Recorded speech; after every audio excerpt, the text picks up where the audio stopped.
জয় রাম জয় রাম জয় রাম। বেদবাণী তৃতীয় খণ্ড ১৫৯ নম্বর পত্রাংশে শ্রী শ্রী গুরু মহাশয় আমাদের কি শিক্ষা দিয়েছিলেন, কি বোঝাতে চেয়েছিলেন, আজ সেইটা সম্বন্ধে জানব। গুরু মহাশয় বলেছিলেন, এ জগতে যাহা কিছু দেখা যায়, চন্দ্র, সূর্য, নক্ষত্র আদি এবং অব্যক্ত রূপ অগ্নি প্রভৃতি, দেব, দানব, যজ্ঞ, রাক্ষস, মানব, উপাধিগ্রস্ত, কলি, কৃষ্ণ, বিষ্ণু, বৈষ্ণবগণ, শাক্ত, শৈব আদি ভিন্ন ভিন্ন উপাসক, ভক্তি, মুক্তি প্রভৃতি যাহা লোকের অনুভূতি হয়, সকলই এই স্থির আকাশ মধ্যে অবস্থিত করিতেছে। এই সকলই সত্য, রজ, তম গুণের চাঞ্চল্য শক্তি হইতে প্রকাশিত হইয়া থাকে। সুখ, দুঃখ, ভাব, অভাব, শান্তি, অশান্তি, ভালো মন্দ আদি দ্বন্দ্ব বিকার মাত্র। ইহাই দেবাসুর বলিয়া দুই কুলজাত মানব সম্প্রদায় হইয়া থাকে। ইহাদের জানিত বিদ্যা অভ্যাস করিতে করিতে ওই শক্তি দ্বারা ভ্রমাত্মক অনিত্য রাক্ষসী আসুরি রসে ভুলিয়া বন্ধন হইয়া থাকে, দ্বন্দ্বমুক্ত হইয়া পারে না। অতএব সাম্প্রদায়িক দ্বন্দ্বগত না হইয়া সর্বদা শান্তি অশান্তি তাড়নায় না থাকিয়া সর্বদা সর্বত্রভাবে সর্বরকমে অসহ্য তাড়না বেগ সহ্য করিয়া থাকাই পরম পবিত্র সত্যযুগ ধর্ম। এই উপস্থিত স্থায়ীভাবে বিমুগ্ধ থাকে। গুণের প্রলোভনে সীমাবদ্ধ ব্যতীত অন্য কোনো উপলব্ধি থাকে না। পতিব্রত ধর্ম মায়ামৃগে আসক্তি জন্মিলে হানি হইয়া যায়। সত্যনারায়ণ পদ লাভ হইতে পারে না। বুজরুকি করিয়া ভ্রম শক্তিকেই মোহিত করতে পারে, তাহাতে উদ্ধার হইতে পারে না। পতিসেবায় বাধকই শুভ অশুভ কর্ম যাহা হোক, যতই স্বপ্নে কি জাগ্রতে যাহা কিছু লাভ হয়, সকলই অভাব, এটাই জানিবেন। জয় রাম জয় রাম জয় রাম।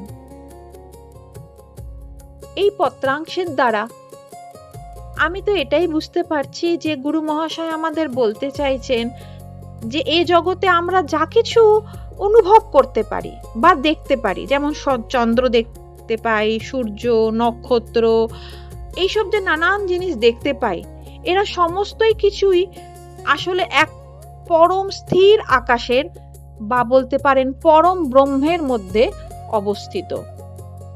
এই জগতের ভালো কি মন্দ, ভাব অভাব, শান্তি অশান্তি, এগুলো সবই সত্য রজ তম গুণের চঞ্চলতার কারণে তৈরি হয়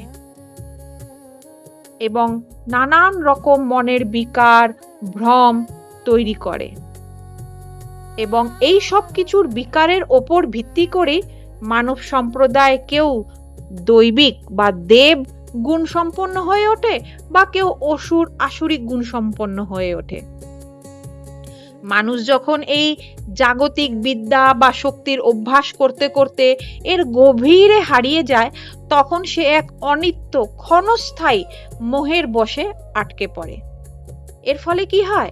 এর ফলে সংসারের যে দ্বন্দ্ব, মানে সুখ দুঃখের এই যে চক্র, এর মধ্যে থেকে আর মুক্ত হতে পারে না। কেন কি? এরই মোহতে, এরই আসুরিক রসে সে বন্ধন হয়ে পড়ে। কিন্তু পরম পবিত্র সত্যযুগ ধর্ম কি? সেটাই ঠাকুর বলেছেন যে কোনো প্রকার সাম্প্রদায়িক দ্বন্দ্বে জড়ালে চলবে না, শান্তি বা অশান্তির তাড়নায় অস্থির হলে চলবে না, জীবনের সমস্ত রকম অসহ্য কঠিন পরিস্থিতি বা মানসিক বেগকে সহ্য করে ধৈর্য ধরে ওনার নাম করে যেতে হবে, সেই সত্যনারায়ণের সেবায় পড়ে থাকতে হবে, যাতে পতিব্রতা ধর্ম বা সত্যনারায়ণ লাভ, যেটা উনি বারংবার আমাদের বোঝাতে চেয়েছেন নানা পত্রাংশের দ্বারা, নানা বাণী দ্বারা, সেইটা যাতে আমরা বুঝতে পারি। এইসব জাগতিক রস রূপ মায়ামৃগের বশে যেন আমরা পড়ে না থাকি। কেন কি সব লাভই কিন্তু আসলে অভাব। আমরা যাই কিছুই পাই সেটা একদিন অনিত্য, তার একটা শেষ আছে। কিন্তু আমরা যদি সত্যনারায়ণকে পাই, আমরা যদি নাম করি, এর কখনো কোনো শেষ নেই। কেন কি একমাত্র শুভ ও অশুভের কর্মে ঊর্ধ্বে উঠে নিষ্কাম ভাবে পতি সেবা, সত্যনারায়ণের সেবা বা নাম সেবা বা ভগবানের সেবা, ঈশ্বরের সেবায় আমাদের ব্রতী হয়ে থাকতে হবে। কেন কি এটাই হচ্ছে একমাত্র মুক্তির পথ। জয় রাম, জয় রাম, জয় রাম। আজকের ভিডিও এত অবধি। আপনাদের যদি শ্রী গুরু চক্র চ্যানেলের ভিডিও ভালো লেগে থাকে তাহলে অবশ্যই কমেন্ট করে জানাতে পারেন। কিছু যদি ভুল ত্রুটি হয়ে থাকে ক্ষমা করবেন। আপনারা সকলে ভালো থাকুন, সকলে কুশল মঙ্গল থাকুন। গুরুদেবের কথা আমরা সহজে যাতে বুঝতে পারি এবং নিজেদের জীবনধারায় সেটা আনতে পারি, আজকের প্রার্থনা গুরুদেবের শ্রীচরণে এটাই রইল আমার। জয় রাম, জয় রাম, জয় রাম।